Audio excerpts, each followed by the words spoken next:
Thank you for joining our studio this afternoon. Hello, guys. Good afternoon. Happy Democracy Day. Happy Democracy Day. Philip. Happy Democracy Day. Happy Democracy Day. We know today is still very young, but we had expected it to happen before today, sincerely. So that as people were celebrating, Democracy Day at midnight from June 11th into June 12th, then people in Rivers State would be among. But we are not certain that today will run its course completely without Rivers State getting back into their democratic pathway.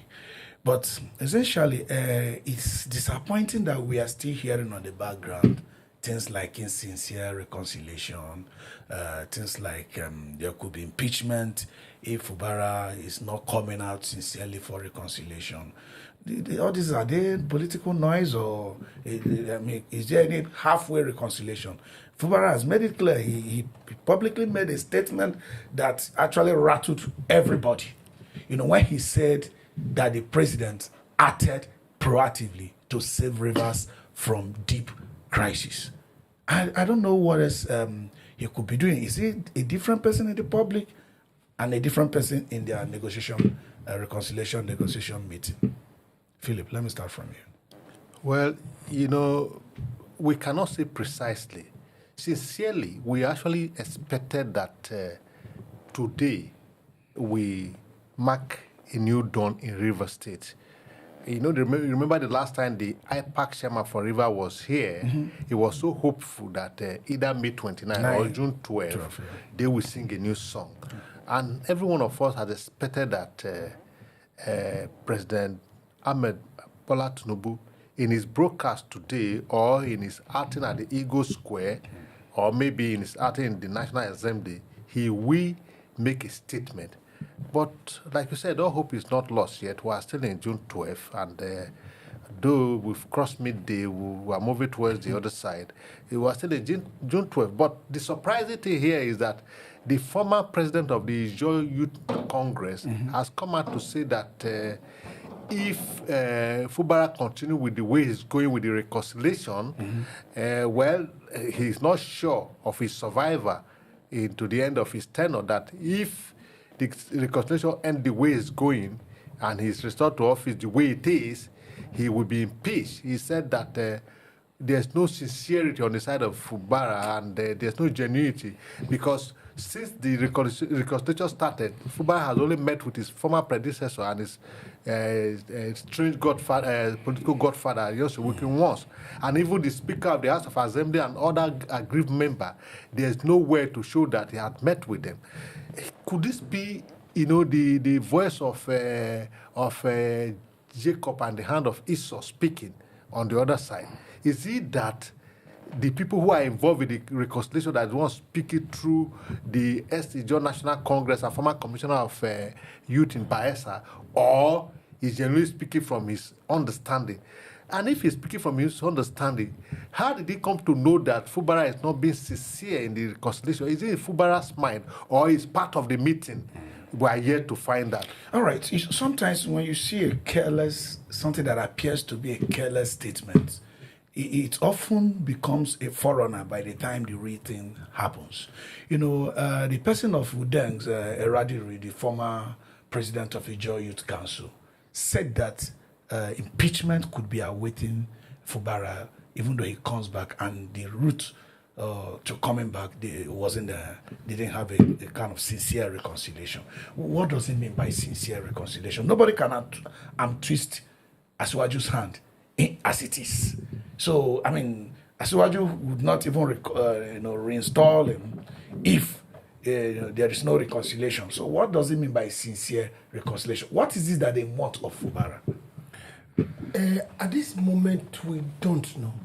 We've not heard the voice of Radiri before now, in this loud voice. But like Philip said, is it the hand of Jacob? Just to prepare people's hearts. The voice of Jacob and the hand of Esau because Jacob put skin on his hand. Now, we've not heard his voice, but suddenly we are hearing his voice. How is he a party to this settlement of this? Because he's not the present Ijaw Nation. And the burden of insincere reconciliation, how did he put it on Fubara? Fubara? No, exactly. How does he know? I don't know if you understand. Yeah. Is he a party to it? How does he know Fubara is not sincere? These are some of the questions you begin to ask. So that's why what Philip said, you can't take it lightly. And you saw these people, in as much as we try to not be gullible, they are reconciling on things of public matters. And they are doing it secretively like it's personal properties. If I don't know, this is something that affected the entire nation. If I know constitutionally. Exactly. Constitutionally. That's what I want to ask. What are their demands? I mean, what? It should actually be an open meeting. Has the state become a personal property of Wike? That they do this is on a closed door meeting? Do you understand? Number one, don't forget, democratically, Fubara was voted for. By the people. So he's a product of the people. He can't be a product. Hey, Wike brought him out. Okay. But the people voted for Fubara. And that's what we should look at. You know, in the eyes of the law, Fubara was not brought by anybody. Yes. Whether somebody single-handedly bought his ticket and campaign and all of that. That's personal help. They went to court and the court has said Fubara is duly elected and returned as the governor of Rivers State for the period. So anybody laying claim to be the person that installed Fubara is just making noise because the law does not recognize such process of producing a governor. So the issue is pathetic. You know, like he said, from nowhere, a former Ijaw Youth Congress, who are even Ijaw Youth Congress in the first place? Is Ijaw the only tribe in Rivers State? We have Iqueres and we have the Ogoni, we have the Adoni and what have you.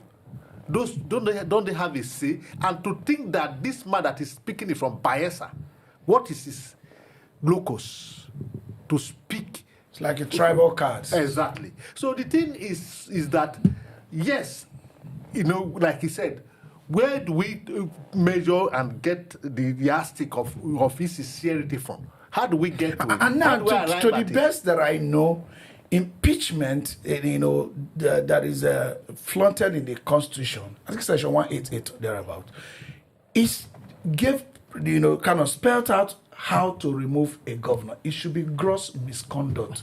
It's not about personal reconciliation.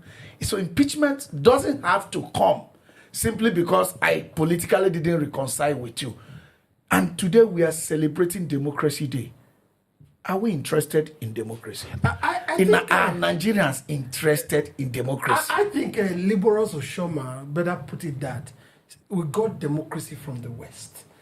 The one we are practicing right now, we need to target in our own way what democracy that we are practicing.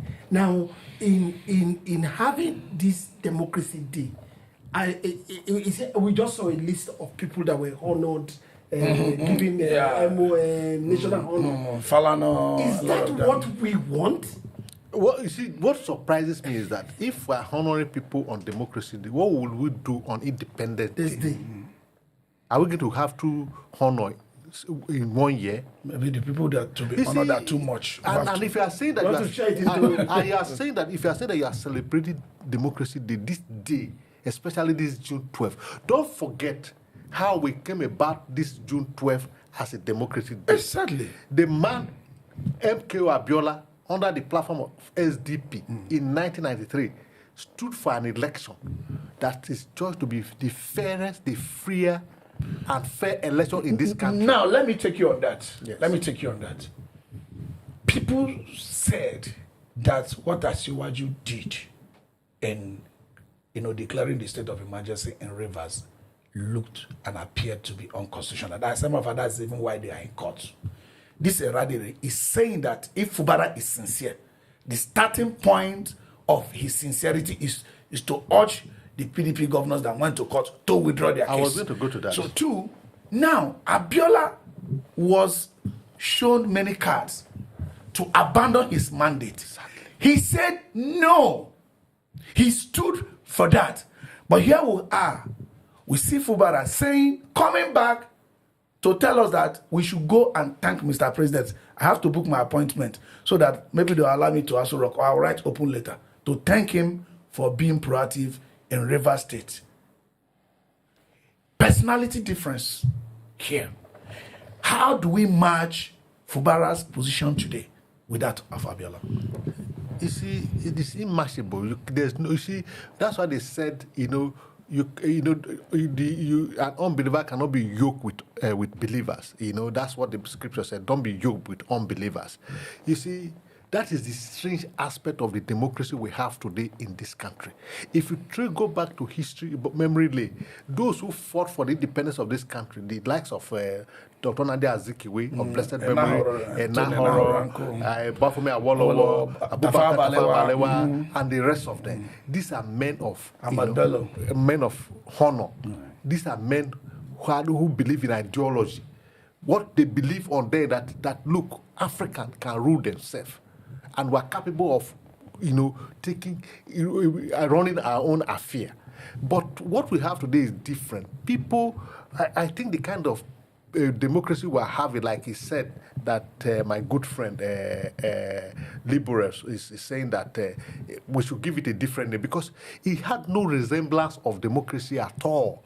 Even the man that is in the saddle today that we all worship and celebrated as a Democrat had not shown in any way that is the Democrat we seem to be before now. Because a true Democrat will not go for a state of emergency. It will find a way to resolve the issue politically without involving ex-military men or military men. But that's what we're saying. So if you take the two personalities of Abiola and Fubara, you see the sharp difference. Abiola died in cause of standing for his right and democracy. All right. Fubara is not prepared with 1 second to fight for democracy. All right, Chrisley, beyond sycophancy and political survival of us going to thank Mr. President for declaring state of emergency in a constitutional democracy, what has Rivers State done to Asiwaju's legacy as a Democrat? Rivers State as a state.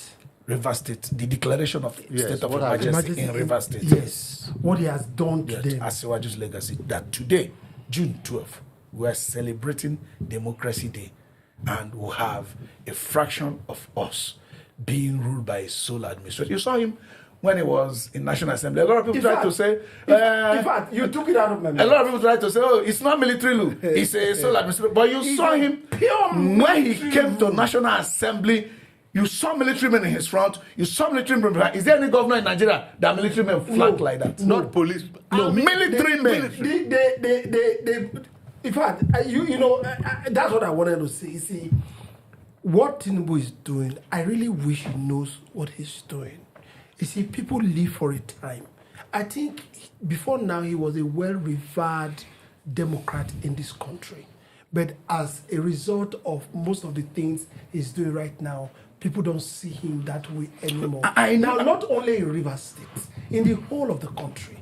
Now, we've not had this. We've had democracy for the past 20-something years now. 26 years thereabout. Now, in having that democracy, there was a tag that said never again. That was around 1993 or 1994. That the military will never come back again. But what he has done in Rivers State, I've said it. I said this case is not about Fubara. This case is not about Wike. This case is not about Tinubu. This case is setting a precedent. All right. What can happen time is against us, Philip.